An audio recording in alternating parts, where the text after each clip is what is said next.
All right, welcome to the deep dive. Today, we're jumping into something pretty big. Yeah, the Habsburg Monarchy, that whole period from 1526 right up to 1804, it's a huge chunk of history. Exactly.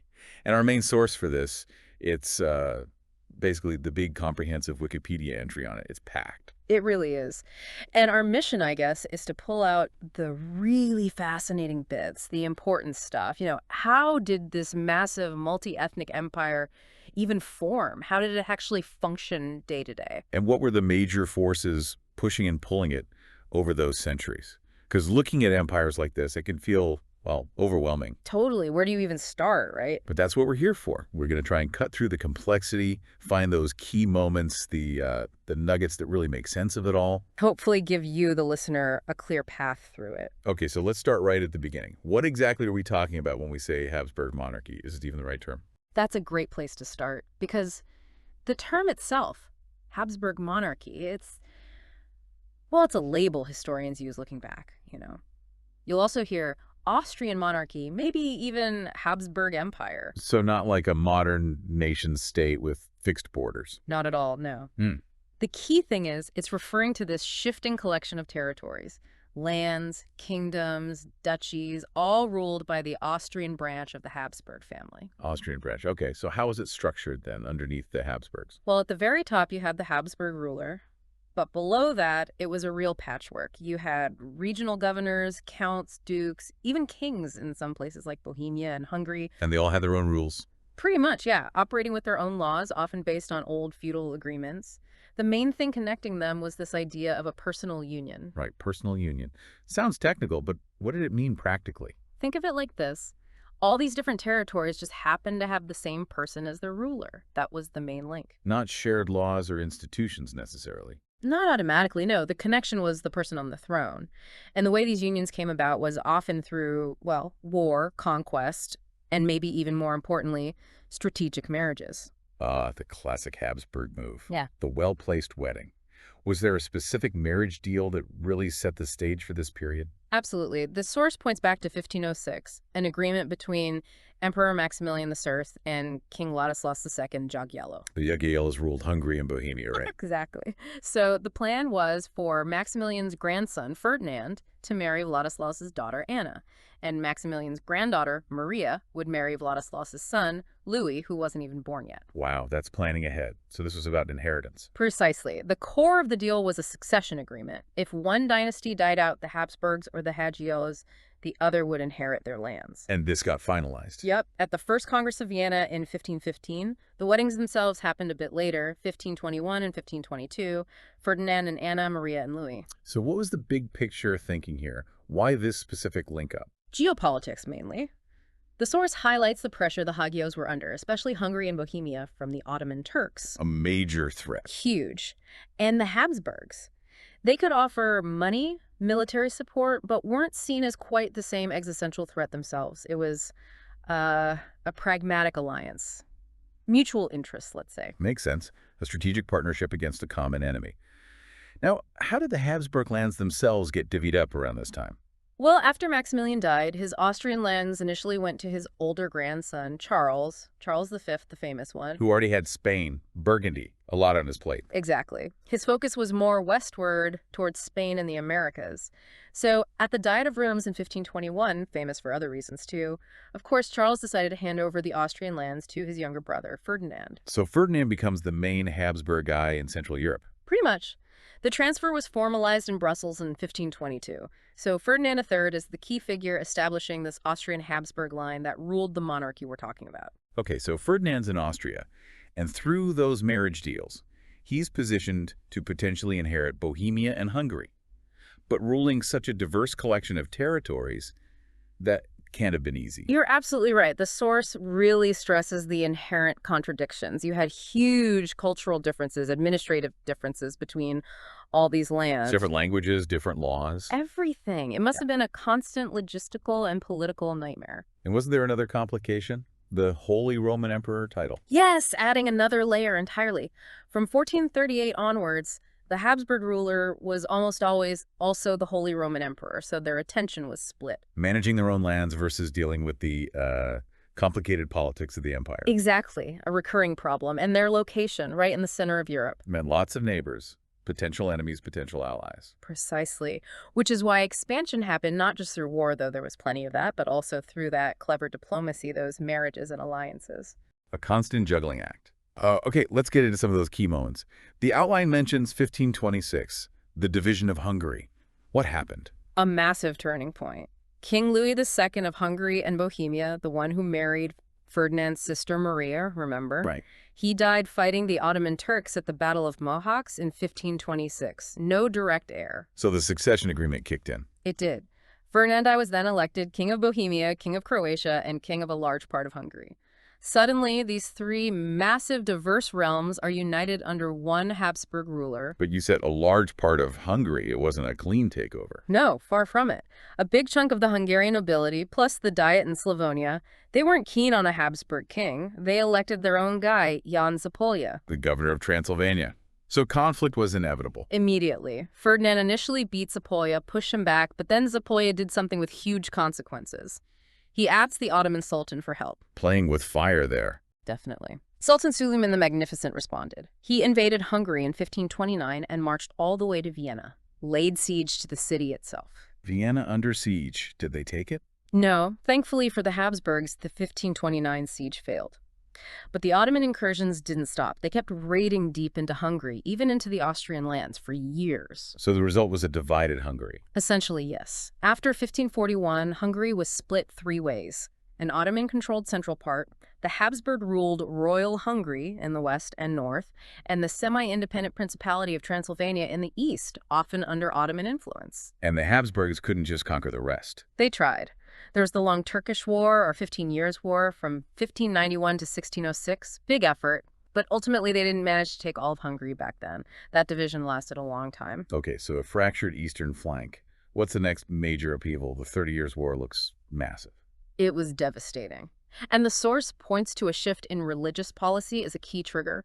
Rulers like Maximilian II, Rudolph II, Matthias, they'd been relatively tolerant, religiously speaking. But Ferdinand II wasn't. Not at all. Ferdinand II, who became King of Bohemia in 1617, was a hardcore Counter-Reformation Catholic. Meaning less tolerance for Protestants. Much less. He started censoring Protestant books, appointing only Catholics to important jobs in Bohemia. Then he revoked Protestant rights to assemble. Tensions just boiled over. Leading to the defenestration of Prague. People getting thrown out of windows. The second defenestration, May 23, 1618, a group of angry Bohemian Protestant nobles stormed Prague Castle, confronted the emperor's representatives, and yes, threw two of them out the window. Dramatic. And that sparked the war. It's seen as the catalyst, yeah. The Bohemian Revolt started, but it spread fast. Nobles in Upper and Lower Austria joined in, so did parts of Hungary. So the Habsburgs were suddenly facing rebellion on multiple fronts. Exactly. Only Croatia, Inner Austria, and Tyrol stayed loyal initially. And then, to make things worse, the Archduke of Tyrol died in 1618, Emperor Matthias died in 1619. Leaving Ferdinand of Inner Austria, Ferdinand II, inheriting everything. But in a terrible position. Looked really bad for them. Bohemia rejected Ferdinand entirely, elected Frederick V of the Palatinate, a Calvinist, as their king. Hungary elected Gabriel Bethlen. It looked like the Habsburgs might actually crumble. So how did they survive? Foreign help, essentially. A coalition formed, but for various reasons. The Polish king intervened in Hungary. The Catholic League in Germany, led by Bavaria, backed Ferdinand. Even Lutheran Saxony joined Ferdinand, hoping to get Lusatia. Spain, too. Spain sent support, and crucially, the Pope provided subsidies, allowing Ferdinand to raise his own army. So the tide turned. Decisively. With this combined support, Ferdinand crushed the Bohemian rebels at the Battle of White Mountain in 1620. Bohemia was back under control. And Ferdinand wasn't exactly forgiving afterwards, was he? No. He made an example. Executed leading rebels, confiscated vast amounts of land, and in 1627 he issued the Vernorte Landesordnung, the renewed land ordinance. Which did what? Abolished Bohemia's right to elect its king, made the crown hereditary for the Habsburgs, moved the Bohemian chancellery to Vienna for tighter control, and launched a huge counter-reformation campaign across Bohemia and the Austrian lands. Forcing conversion back to Catholicism. Pretty much. Reformation commissions, Jesuits brought in. It was a major effort to re-Catholicize those territories. But the wider 30 Years' War continued long after White Mountain. Oh, yes, dragged on until 1648. Sweden got heavily involved on the Protestant side, invaded Bohemia multiple times. France, wanting to weaken the Habsburgs, attacked their western territories. And the final outcome in 1648, the Peace of Westphalia. Significant consequences for the Habsburgs. They lost territory west of the Rhine, and, maybe more importantly, the power of the Holy Roman Emperor was seriously weakened. The individual German princes gained much more autonomy. A huge transformative conflict. What are the decades after Westphalia? More wars and instability. Definitely a weaker international position for the Habsburgs initially. France and Sweden were now major European powers. Electing Leopold I as emperor in 1658 was tricky. France interfered, and Leopold had to use bribery. Internal problems, too. Succession worries. Big time. Both the Spanish and Austrian lines were looking shaky. Charles II of Spain, who became king in 1665, was clearly going to be the last Spanish Habsburg male, and the Tyrolean branch of the Austrian Habsburgs died out that same year. Leaving Leopold I as the sole male heir in Austria. Exactly. So with Charles II of Spain unlikely to have children, both Leopold and Louis XIV of France started maneuvering intensely, using marriages and diplomacy to stake their claim to the massive Spanish inheritance. Always looking over their shoulder at the succession, and the Ottoman threat returned. Yes, under the powerful Köprülü family of Grand Viziers, the Ottomans went on the offensive again.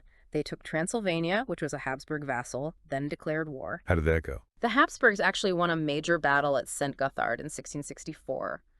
But Leopold I, his main focus was still on that Spanish inheritance, so he signed what many saw as a humiliating peace treaty with the Ottomans. Which probably didn't go down well in Hungary. Not at all. The Hungarian nobles felt betrayed. They had hoped for liberation from the Turks. This led to the Rákóczi conspiracy, a plot to overthrow the Habsburgs. Did it succeed? No, it was discovered and crushed. Leopold responded by imposing harsh, absolutist rule in Hungary, the 10 Dark Years. Rebel attacks continued but weren't very effective. But Leopold eventually backed down a bit in Hungary. He did. By 1680, facing pressure from France in the West and renewed Ottoman rumblings, he restored many of the Hungarian nobles' traditional rights. He was trying to keep things calm, focus on Louis XIV. But the Ottomans weren't interested in peace. The Second Siege of Vienna. Exactly. In 1683, a huge Ottoman army, maybe 100,000 strong, marched on Vienna again. Leopold fled the city to rally support. Another close call. Very close. The siege lasted 2 months. But this time, a large Christian relief army, famously including Polish forces led by King Jan Sobieski, arrived and decisively defeated the Ottomans. A massive victory. Did that change things in Hungary? Hugely. It marked the beginning of the end for Ottoman Hungary. In the Great Turkish War that followed, the Habsburgs and their allies pushed the Ottomans back, reconquering almost all of Hungary and parts of the Balkans. A major comeback for the Habsburgs. But then trouble from the West again. Louis XIV. Yep, never a dull moment. In 1688, Louis XIV attacked the Holy Roman Empire, starting the 9 Years' War, so the Habsburgs were fighting a two-front war again. Against France and the Ottomans simultaneously. For a time, yes. Tough going, but they managed. The conflicts finally ended with treaties in 1697 with France and 1699 with the Ottomans. So entering the 18th century, exhausted but territorially larger, especially in Hungary. But that Spanish succession issue was still hanging fire. Looming large. Charles II of Spain finally died in 1700 with no direct heir. Both Leopold I and Louis XIV had strong claims. Here we go again. Another major European war over inheritance. Pretty much inevitable. Attempts to peacefully divide the Spanish Empire failed. The War of the Spanish Succession broke out in 1701, lasted until 1714. And the outcome for the Habsburgs this time? Did they get Spain? No. The final treaties, like the Treaty of Restadt, gave Spain and its colonies to the French Bourbon candidate. But the Habsburgs got significant compensation. Like what? They gained the Spanish Netherlands, basically modern Belgium, and most of Spain's Italian possessions, like Milan and Naples, though they lost Naples later. So they didn't get the main prize, but the monarchy grew substantially larger. It did, second only to Russia in area, second only to France in population at that point. But Emperor Charles VI, who had fought for the Spanish throne himself, he always found it hard to accept the outcome. And did he focus on internal issues after the war? Not really. According to the source, he largely neglected domestic problems. His big focus was on something else. The Pragmatic Sanction of 1713. Ah, yes, that sounds important. What was it? Crucial document. It declared the core Habsburg lands indivisible. They couldn't be split up again. And, most importantly, it allowed for female succession. Because Charles VI didn't have a son. He had daughters, Maria Theresa being the eldest, so he spent years lobbying, bribing, negotiating to get the other European powers to recognize the Pragmatic Sanction and accept Maria Theresa as his heir. So securing the dynasty's future was the priority, maybe over fixing the finances or the army. Seems that way. The lack of reform meant high debt, a weak army, which led to losses in the War of the Polish Succession and another war with the Turks. Not a great legacy for his successor. And that successor was Maria Theresa, taking the throne in 1740. Yes, and her succession was immediately challenged despite the Pragmatic Sanction. The Elector of Bavaria claimed the inheritance. But the bigger threat came from elsewhere, right? Prussia. Exactly. Frederick the Great of Prussia saw his chance. He cynically offered Maria Theresa protection if she handed over the rich province of Silesia. Blackmail, basically. Pretty much. She refused, flat out. So Frederick invaded Silesia, kicking off the War of the Austrian Succession. A tough start for a young woman ruler facing powerful enemies. Incredibly tough. Initially, things went badly. Bavaria actually got elected Holy Roman Emperor for a time, breaking the long Habsburg hold. Silesia was lost to Prussia. Allies like Britain were slow to help. But she managed to rally support, famously appealing to the Hungarians. Yes, the story of her appeal to the Hungarian Diet, offering her infant son Joseph, is famous. They pledged their life and blood. That support was vital. So she turned it around. She did. Although Silesia was ultimately lost to Prussia permanently, the Habsburg monarchy survived, the war was largely won, and the imperial crown came back to the family when Maria Theresa's husband, Francis Stephen, was elected Emperor Francis I. A major crisis survived, but Silesia remained a sore point. Did she try to get it back? Oh, yes. The loss of Silesia really drove major reforms. Chancellor Haugwitz overhauled the army, finances, administration, all with the goal of strengthening the state to eventually reconquer Silesia. And diplomacy, too. The diplomatic revolution. Absolutely. Foreign Minister Kaunitz engineered a stunning reversal of alliances, bringing traditional enemies France and Russia into an alliance with Austria against Prussia. So they went to war again. The 7 Years' War. They did. But despite the new alliances, Frederick the Great proved a formidable opponent, and Prussia managed to hold on to Silesia, another defeat on that front. Prussia really was a persistent problem. What about internal reforms during this time? The Enlightenment was happening. The defeat in the 7 Years' War actually spurred more reform, emphasizing state efficiency. Maria Theresa, and especially her son Joseph II, who became co-regent, were influenced by Enlightenment ideas. But Maria Theresa wasn't a radical Enlightenment thinker herself. Not philosophically, no. But she was pragmatic. She adopted Enlightened ideas if she thought they'd strengthen the state. So reforms in agriculture, criminal law, the Constitutio Criminalis Theresiana, and education. Did the monarchy expand territorially under her? Yes, despite the wars. They gained Galicia in the first partition of Poland in 1772, Bukovina from the Ottomans in 1775, and the Inverurtile region after that brief potato war over Bavaria. So still growing. And then Joseph II took over fully after her death in 1780. He was more radical. Much more so. A true believer in Enlightenment principles, and he implemented them rapidly. Religious freedom was decreed, which actually upset some Catholics. Interesting. What else? He dissolved hundreds of monasteries, took their property, mandated state training for priests and judges, abolished torture, gave peasants legal aid against lords, and eventually abolished serfdom pretty much everywhere, including Hungary. Huge changes. But the source suggests there was major resistance. Massive resistance. His attempts to centralize administration in places like the Austrian Netherlands and Tyrol were deeply unpopular. Hungarian nobles revolted. The Austrian Netherlands even tried to break away as the United Belgian States. Did you have to use force? Yes, he suppressed the revolts militarily, but he died relatively young in 1790, apparently realizing that many of his reforms, however well-intentioned, had alienated powerful groups and hadn't worked out as planned. A bit tragic, really. Trying to do too much, too fast, perhaps. And then, right on cue, the French Revolution begins. How did the Habsburgs react? Initially, maybe not with panic. The source points out that some of the early French revolutionary laws actually mirrored reforms Joseph II or his successor Leopold II had already made or were making. But things escalated. They did. The Declaration of Pillnitz in 1791, a joint statement with Prussia aimed at protecting Louis XVI and Marie Antoinette, who was Leopold's sister, was seen as a threat by revolutionary France. And France declared war. Yes, on the Habsburg Monarchy and Prussia in 1792. This starts the French Revolutionary Wars, a period of almost constant conflict for the next couple of decades. Francis II succeeded Leopold II and carried on the fight. How did those wars go for Austria initially? Not great. The First Coalition War ended with the Treaty of Campo Formio. Austria got Venice, but lost the Austrian Netherlands and other territories to France. The Second Coalition War also went badly. And then Napoleon emerges. Right. Napoleon crowns himself Emperor of the French in 1804. This was a major challenge to the old order. Francis II realized the Holy Roman Empire was basically defunct. And he didn't want Napoleon claiming that title. Exactly, or just being outranked. So, in a hugely significant move, Francis II abdicated as Holy Roman Emperor on August 6, 1806.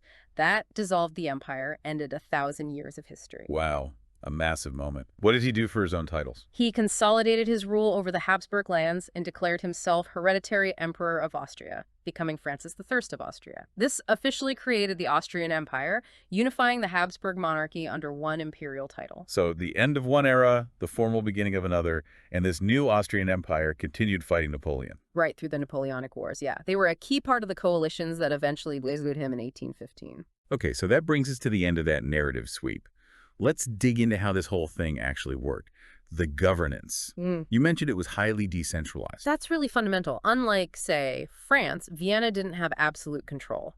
Each territory, Bohemia, Hungary, the Austrian lands, had its own regional government with significant autonomy. And the local estates. Yeah. The nobles and clergy. Hugely powerful. They had the right to negotiate directly with the emperor on taxes, laws, all sorts of things. Their interests and the interests of the landowning nobles, who often acted as judges on their own estates, frequently took priority over what Vienna wanted. So the Habsburgs had to constantly negotiate and compromise. Much more so than monarchs elsewhere who were busy centralizing power and boosting the middle class. The Habsburgs generally worked with the nobility and the church, seeking consensus. Were there any central bodies trying to manage this complexity? Ferdinand had set some up. He did. There was the Geheimrat, the Privy Council, meant to advise on both imperial and monarchy affairs. The Hofenkammer handled finances.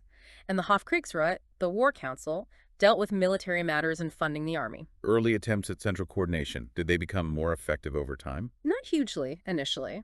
The source mentions successors fiddled with them. Leopold, I created a Geheime Conference to replace the bloated Geheimrat, but it ran into similar problems. Charles VI had his Consejo de España specifically for his Spanish territories. Reflecting that personal union idea again. Yeah. But Maria Theresa made more significant changes. Definitely. Her reforms really started to create a more coherent central administration, at least for the core lands. The Staatskanzlei, the state chancellery from 1742, centralized foreign policy. Taking power away from older bodies. Yes, and the General Kriegskommissariat took over army supply and administration, giving it more clout than the old Hofkriegsrat. What about internal policy for the Austrian and Bohemian lands? A new body, the Directorium in Publicis et Cameralibus, was set up in 1749 to oversee policy there. Under it, you had specific bodies for internal affairs and a Supreme Court for those lands. Even the Council for Italian Affairs was subordinated to the state chancellery. So a definite push towards centralization under her. And later, the Staatsrat, the Council of State, was created in 1760 as the top advisory body for the whole monarchy, plus a commission to improve education. It was a significant move towards a more modern, efficient administration. Right, okay. That clarifies the structures a bit. Let's switch gears to the economy and society. You said earlier the regions were very different economically. Hugely different, especially in the 16th and early 17th centuries. The Central Hofkammer had limited control because so much economic power, taxes, tolls, mining rights was shared with regional capitals and those powerful estates. So what were the main economic activities in the different parts? The hereditary lands, Austria, Styria, Carinthia, had decent agriculture and important mining. Iron from Styria, lead and mercury from Carinthia and Carniola. Their trade mainly went south to Italy via the Adriatic. Tyrol, too. Tyrol had strong Italian trade links because of its location on alpine routes, but real industry and trade were mostly concentrated in Upper and Lower Austria. Linz was a center for textiles and trade in Hungarian wine and minerals. And Bohemia. The Bohemian crown lands were probably the most economically developed part overall. Densely populated, fertile land, lots of mining silver, iron, tin, Silesia was a major textile producer. And Hungary, Yeah. still struggling with the Ottoman situation. Very much so. Its economy was overwhelmingly agricultural grain, wine, cattle exports, but development was crippled by the Ottoman occupation, constant warfare, and raids. A real patchwork economy. Now, the outline mentions new feudalism. What's that about? It refers to trends in the early 17th century. Global trade was shifting west towards the Atlantic, and the flood of silver from the Americas caused massive inflation, the price revolution. Making traditional mining in Central Europe less profitable. Exactly. And this inflation hit the Habsburg lands hard. What became profitable was exporting agricultural goods, grain, wool, cattle, to Western Europe. But this didn't lead to industrial growth. No, quite the opposite. Investment shifted to agriculture for export, making the monarchy more reliant on importing finished goods. The price changes also widened the gap between rich landowners and poor peasants. How did the nobles react? They tried to maximize profits, expanded their own estates, often taking land from peasants, increased the robot the forced labor peasants owed them, and restricted peasants' ability to trade freely. So the peasants were squeezed, and the cities. Cities struggled too. They couldn't compete economically or politically with the powerful nobles. So many had declined. It was a tough time for almost everyone except the big landowners. And then the 30 Years' War on top of all that. Devastating. Huge population losses, especially in Bohemia, maybe down by a third. Trade routes destroyed, exports plummeted, skilled Protestants fled. The economy took a massive hit. So how do they even begin to recover? It wasn't until the second half of the 17th century that you see the beginnings of a real government-led economic policy. Leopold needed money for his election, wars against the Turks and Swedes, rebuilding Hungary, competing with France. What kind of policies? Influenced by cameralism? Yes, German cameralism was influential. Ideas about efficient state financial management, supporting cities and trade, maybe limiting guild monopolies a bit. Did it work? Some attempts were made, trying to process raw materials domestically, setting up trading companies, but most failed. Poor management, constant wars, religious persecution driving merchants away. It was tough. So they were made mostly exporters of raw materials. Largely, yes. Food and raw materials out, finished goods in. But the Cameralists were concerned about the peasants, seeing them as the tax base, so there were attempts to ease the robot, maybe pay for some services. What the nobles resisted. Strongly, especially in Hungary. Any attempt to reduce their power over the peasants met fierce opposition. Okay, moving into the 18th century, did economic policy become more focused? Yes, mercantilist ideas became more dominant, trying to boost exports, limit imports. I set up the Vienna City Bank partly to fund entrepreneurs, partly to handle state debt secretly. And Charles VI, he focused on trade routes. Big time.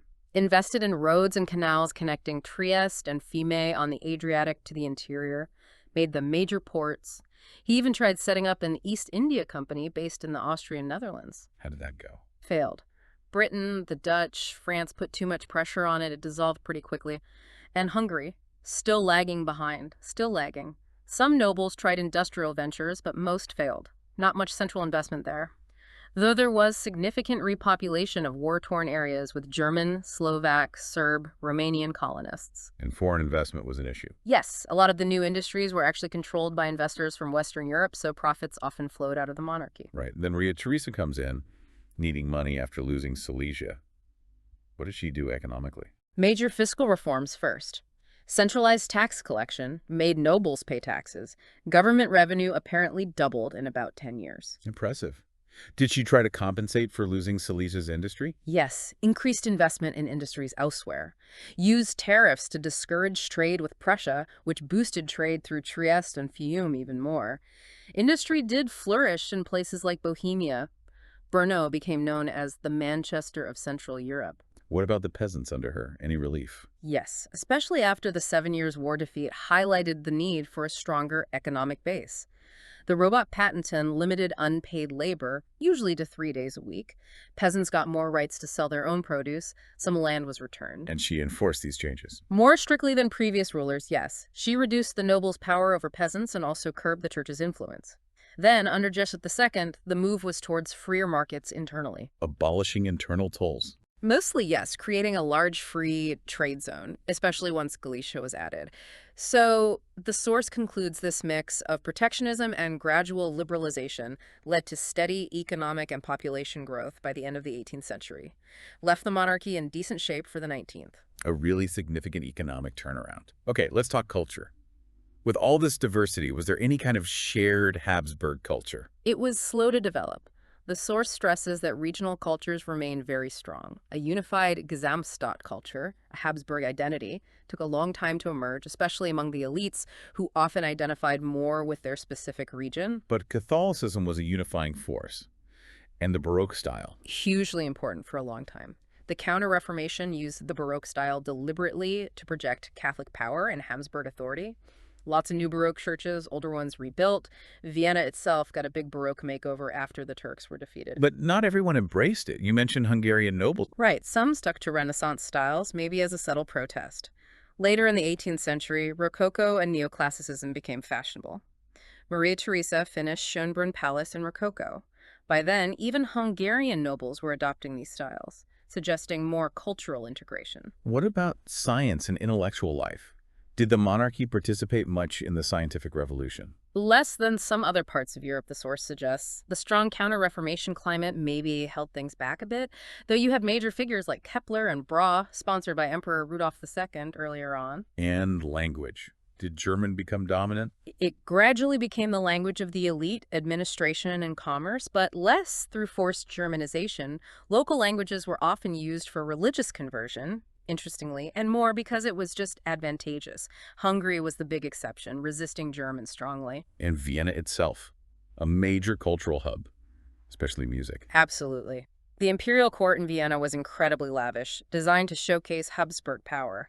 Huge patronage of the arts, especially opera and classical music. We're talking big names. Salieri, Gluck, who reformed Opera Dittersdorf, and of course Mozart spent his most productive years there, eventually becoming a court composer. Beethoven also had connections to the court early on. A real musical hotbed. Less focus on literature, though. Seems so. At the court level, Josef von Sonnenfels is mentioned as an exception, getting state funding to promote German language and literature. Okay, fascinating cultural scene.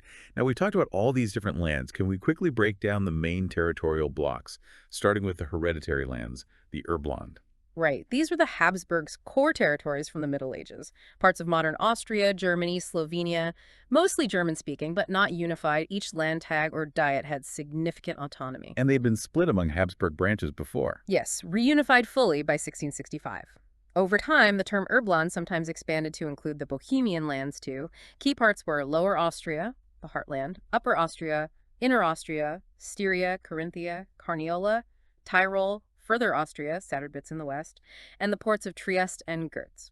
Mostly Catholic. Got it. Next, the lands of the Bohemian Crown.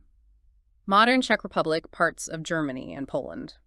Formerly a personal union, but Bohemia itself was dominant. Its estates elected the king for all. Its chancellery answered to them. Each land had its own finance ministry, interestingly. Until Ferdinand II changed things. Exactly. His 1627 ordinance made the crown hereditary and started integrating Bohemia more closely with the Erbland. Included the Kingdom of Bohemia itself, Moravia, Silesia, mostly lost later, and the Lusatias, ceded to Saxony. A mix of Czechs and Germans, various religions historically. And then the lands of the Hungarian Crown. Very distinct, right? Very distinct. Modern Hungary, Slovakia, Croatia, parts of Romania. Crucially, outside the Holy Roman Empire, the Hungarian Diet, nobles only, elected the king. Croatia, Slavonia had a similar right. But they accepted hereditary succession eventually. Yes, in 1687, during the war against the Turks. But in return, the Habsburgs had to guarantee Hungary's separate status, regular diet, separate administration, tax breaks for nobles. It always remains somewhat separate. What lands did it include? The Kingdom of Hungary itself, long divided. Slavonia and Croatia, also partly occupied. Transylvania, semi-independent. And the Temesbanat, conquered from the Ottomans. Incredibly diverse ethnically and religiously. Magyars, Slovaks, Croats, Serbs, Germans, Romanians, Catholic, Calvinist, Orthodox, Lutheran. A real mosaic. And finally, the other territories acquired later. Yeah, bits added between 1526 and 1804. Through conquest from the Turks, inheritance from Spain, the Polish partitions.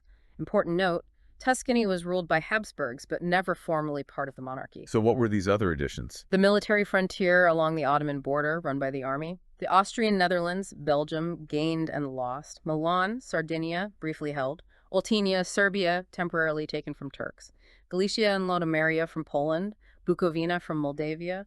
West Galicia from another Polish partition, each adding more diversity: Italians, Poles, Ukrainians, Romanians. An incredibly complex entity. Just to anchor us, who were the main rulers during this long span? It starts with Ferdinand I in 1526, then Maximilian II, Rudolph II, Matthias Ferdinand II, Ferdinand III, Leopold I, Joseph I, Charles VI, the crucial reign of Maria Theresa, Joseph II, Leopold II, and finally Francis II. And is Francis II who becomes Emperor Francis II of Austria in 1804. Exactly, marking that transition from the Habsburg monarchy, as we've discussed it, to the Austrian Empire. Right. So wrapping up this deep dive, we've seen how this monarchy formed through those dynastic links, wrestled with its own incredible diversity, saw its borders constantly shift through war and diplomacy, and eventually reshaped itself into the Austrian Empire. It's a story of constant adaptation, really. Surviving crises, managing complexity. Hopefully we've pulled out some useful insights and maybe some surprising facts for you, our listener, from that dense source material. And we have a final thought to leave everyone with. Think about that constant balancing act the Habsburgs faced, managing all those different cultures, languages, competing interests under one crown. How does that challenge resonate today? Yeah, with modern multinational states, international organizations, even big global companies. The problems of forging unity while respecting diversity haven't really gone away, have they? What lessons can we actually draw from how the Habsburgs succeeded sometimes and failed at other times in holding that incredibly varied entity together? Yeah. Something to definitely mull over. And maybe explore further any specific bits, a region, a ruler that caught your interest. Absolutely. There's always more to uncover.